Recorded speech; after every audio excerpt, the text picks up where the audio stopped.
பார்த்தீங்கன்னு சொன்னால் சாலமோனுடைய சௌரியவான்கள்.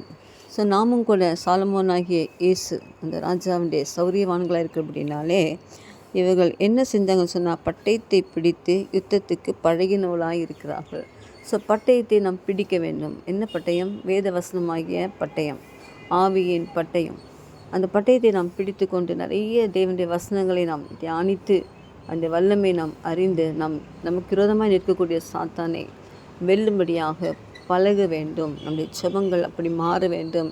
நம்முடைய அபிஷேகம் அப்படி மாற வேண்டும். வெறும் வார்த்தைகளால் மட்டுமல்ல, பரிசுத்த ஆவியினால் நிறைந்து நாம் ஆவிக்குரிய யுத்தங்களை நாம் செய்ய வேண்டும். இதற்காக தான் நாம் அழைக்கப்பட்டிருக்கும். இந்த கடைசி நாட்களிலே எதிராளியாகிய சத்துருவை நாம் வீழ்த்தும்படியாக வேதவசனமாகிய பட்டயத்தை எடுத்துக்கொண்டு யுத்தத்திலே நாம் பழக வேண்டும். ஜெபங்கள் ஆவிக்குள்ளாக போக வேண்டும். அந்தகார கிரியைகளை அழித்து செவித்து வெற்றி பெற வேண்டும். அந்த ஒரு கிருபை இந்த நாளிலே கர்த்தர்